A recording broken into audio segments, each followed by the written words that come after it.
G'day folks, well after a very long hiatus I am back into the Operational Combat series, and to facilitate my return I have dove into Korea, the Forgotten War, the Mobile War, June 1950 to June 1951.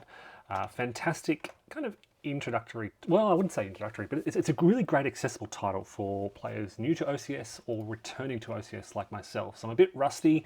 I've reread the rulebook, reread the Korea specific rules, and I have set up for scenario 5.1 Korea. This is the full kind of campaign, the initial invasion and so forth, for basically the first 12 months. So we start off on the, where are we? We're at the 26th of June 1950, where the North Koreans are about to invade, cross the border and invade the south. I've already done a few initial moves here where I sort of open my save game. You can see here I have the North Koreans rolled for replacements and supply. They received 2 packs, so they built them both up in the north in Pyongyang, their supply center, and then they've put them into strat move mode and they've raced down to the south. I also rolled for 2.5 SPs of supply, so you can see them in Pyongyang. There's also a bit of a variable setup. You can place my air units in any airfield. There's only really one airfield in this whole area in Pyongyang, so you can see those 2 air units there, close as I can get to the front pretty much. Let's then click through and I'll show you the rest of the situation. So as I move along, there's a lot of sort of flipping units over and kind of seeing what their reverse side is. So the first thing I do here is this movement of these units out here in the west. I realised that if I could flip these units over to their move mode, they could reach Kaesong and participate in that attack. So they flip over and they race out to join that attack. And just for context, Seoul is just down here. So I'm trying to clear these main roads through to Seoul. There's also a cavalry unit up here. So they flip to move mode and they also race down and they can reach Kaesong as well and join in that attack. And then my forces around Kumcheon, they are divided into 2 groups. I've got the big group on the right here, total strength of 22, and then this sort of 6th division on the left, and they target Kaesong itself. So you can see there the units splitting up, some units going right as I kind of fiddle around with the units to figure out what they are. A left side and a right side. In the center here, it's driving down that main road and attacking Pongducheon and Pochcheon. Some breakdown units, regiments blocking that main road. So I'm bringing the forces down. There is some artillery behind the lines. There's 2 artillery pieces here. There's 1 here. As I go along, you'll see some more emerging. It's this location here, which is Chuncheon, which is probably the toughest. It has a hedgehog and a decent strength regiment with a decent AR. Respectable AR, so they will pose a threat. But I do have supplies, headquarters, and a decent division there. And out in the east, you can see just advancing these units slightly towards the front and getting ready for an attack. Now we get to, I believe, and then I find some units behind the line as well, and I just try and sort of strat move them down close to the front. I am keeping a lot of security units behind the line, just because it's important to keep these key centres garrisoned. Okay, so as we advance, you can see strat move taking place. Strat move of some of these smaller units behind the lines. Now I get my air unit. Now I did think about sending this is a tactical bomber. I thought about sending them to Kaesong to participate in this attack, but I feel this will go well anyway. At this point, I'm just sort of a little bit concerned that maybe the South Koreans will bring some reinforcements up towards Munsan-ni, and so I'm trying to block this main road out in the open, try and hold them sort of in Seoul. So I decide to interdict this area. This is train busting. A train busting operation, flak has no effect, and then the train busting operation is successful, and we place a train busting. This basically slows down movement and rail supplies through this area. Bit of a rookie move, maybe. I was just trying to keep the South Koreans away from this vicinity, but we'll see what happens in a moment. Okay, so that then becomes inactive, returns to base. I do have a fighter up there in Pyongyang, but they won't do much.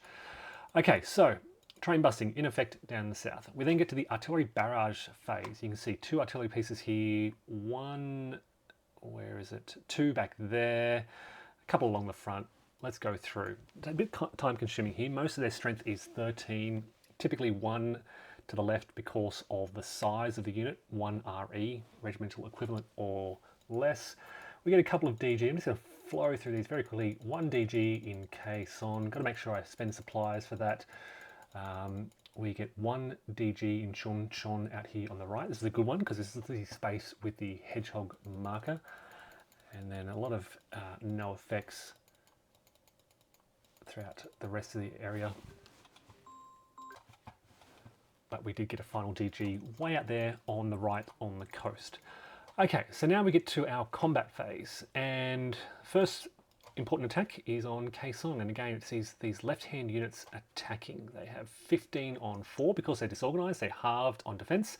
Got to spend my supplies. It is 4 tokens, not 4 SP, which I correct in just a moment. So 4 tokens for the attack because of the 4 steps versus 2 tokens on defense to fuel that. They're in close terrain, so it's 7 to 1, 6 to 1 on the table. There's no surprise. Combat goes pretty well. The attack has an option. Now in this case, they opt to retreat because they've caused that defender loss. So they opt to retreat so they don't have to take a step loss, and they clear Kaesong. All right, second attack is, where are we? Second attack is on this hex here from the low hills to the north, paying the costs of supplies. I don't think I paid enough there. I think I should have paid a bit more, so I'll fix that up later on. But yeah, because it's not per unit, it's per step. Okay, so this is a full division, so I should have paid more supplies. So I'll fix that up.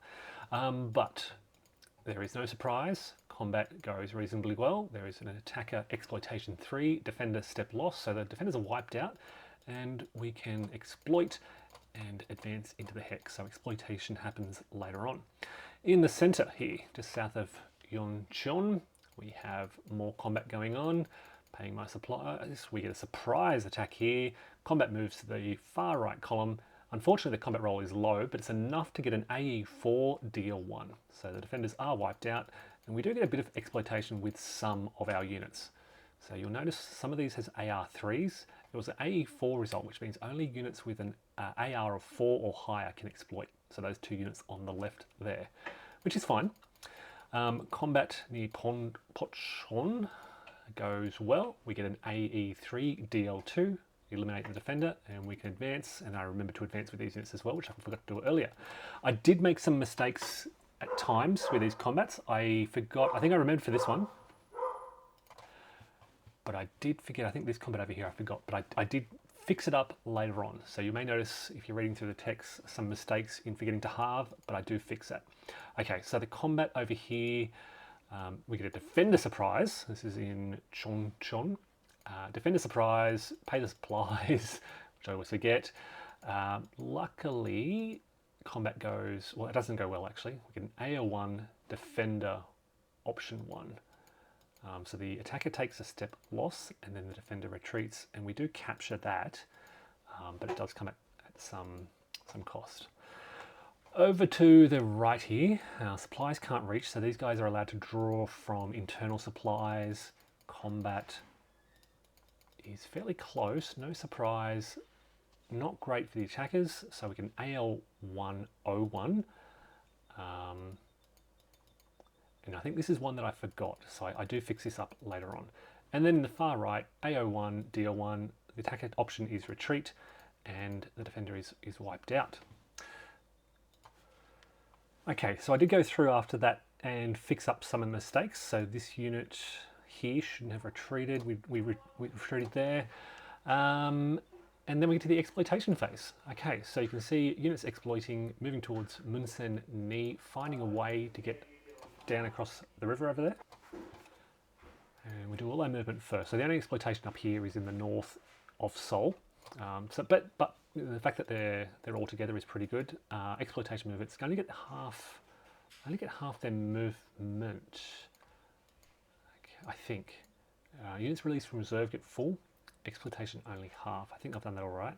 So the attack down here, it is 5 to 1, close terrain, pay the supply costs. We get a surprise. No, we don't. Sorry. Roll for surprise, and then combat. Combat goes very well. we ignore exploitation results in the exploitation phase. Instead, we just get a DL2 result. Now, I think I made a mistake here with the, or maybe with the movement, but in any case, a roll like that would have eliminated the defenders and enabled me to advance into Munsinli anyway. So I may have made a little mistake here in crossing that river, but even if attacking across the river, it would have had much the same result. The attack on Ujongbu down here, now this is a heavily reduced division, so their defense is halved, and I've got quite a good strength up here. So I get 5-1 odds, close terrain, no surprise. Combat though goes well. AE4, DL1, so that division is wiped out and I can advance. So at the end of this exploitation phase, I'm on the outskirts of Seoul. Supply reinforcements. So now we get to the South Korean turn. They roll for reinforcements. They get unlimited supplies in Japan. So I'm just basically placing potential supplies for the future that I can ship over.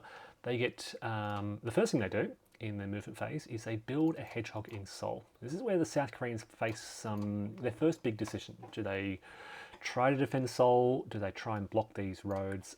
I'm going to decide to build a hedgehog here. This costs 2 SPs. I'm going to try and hold it with a limited force. I'm not going to throw everything into Seoul. I'm going to start preparing some defenses behind the lines in these little villages, try and slow down the North Koreans, try and create some choke points behind the rivers. But I do want to defend to some extent in Seoul for as long as I can. I've got to basically block these rail lines. You can see the North Korean rail lines, this primary rail from Pyongyang leads to Seoul and then flows to the south in 2 paths. One on the west side of the peninsula, one flows out to the east, both of which then kind of converge on Busan down here. So I want to stop them using that rail for as long, delay them using that rail. I don't think Seoul can hold out forever. They are vastly outnumbered. I just want to be able to hold it for as long as possible, and hopefully that hedgehog in the city of Seoul will help me to do that. So the South Koreans are thinking, okay, we will just send some limited forces up. Elsewhere, I'm just trying to move forces. You can see here behind that minor river. Actually moving these guys out to the west, moving my cavalry reconnaissance unit further to the north. I think they make an illegal move here. I do fix this in just a moment. They actually can move into Seoul, which is fine. Just getting some of these units in the south further to the north. I probably should have put them in strat move mode, didn't really think about it at the time. And pulling away from the front, these guys are at risk of being surrounded, I guess, so they're just pulling behind this river, better defensible terrain. And I shipped, my C cap is 2.5, so I shipped 2.5 supplies over to Busan and place them in Busan. Okay, so there's no reaction, there's no combat, there's no exploitation. Cleanup phase, we remove our disorganized markers, and that should bring us to the end of the turn. As you can see, this is where I fix up that cavalry, and I realized there was a train busing marker and moved them into Seoul instead, which brings us to the end of the turn. So that's the end of the opening of the North Korean invasion. They are on the outskirts of Seoul. Seoul has a decent defense, not fantastic, but decent. We've got our kind of breakdown unit behind the river here. These guys are kind of caught out in the low hills, not great terrain. These two, what have we got here? A battalion and a regiment. Or is it two? It's a regiment as well, sorry. Behind the minor river. And then we've got this division out here with 2 step losses, so they're very weak as well in Kangdong. Behind them, there's not a lot. And this is where South Koreans just want to try to pull back as much as they can, trying to minimize their losses. Balancing, sort of pulling back, retreating, not taking too many losses. North Koreans basically trying to converge as rapidly as possible on Seoul, clear out Seoul before the South Koreans can get too much of a defense in that area. Apparently, even if they can clear this hex, they'll start to be able to get rail out to the east. So clearing this hex of Seoul, you can see that northeast hex there, enables their rail to flow out to the east there. So yeah, Seoul is a very important sort of first step for the North Korean invasion. The South Koreans have this kind of balancing act, trying to hold Seoul for as long as possible, whilst preserving their force strength. My plan is to start building some hedgehogs around Busan. It's just kind of a case of where and how. And I don't know. I don't know where. Obviously the main railroad through Kumcheon here, even this place here, Wagwan is good. Taegu behind the rivers is what I'm thinking. And then where else? Yeah, keeping them as far away from Busan as possible. Delaying until more UN reinforcements can arrive to help with the situation. So folks, there you go. That is my first turn back into OCS. Couple of South Korean losses. If I can look at the dead pile, you can see one North Korean regiment and the loss of that division and 2 additional regiments, plus some breakdown units as well. So I think the North Koreans should be pretty happy with the losses they've inflicted on that first turn. All right, folks, thank you for watching. Stay tuned. More to come.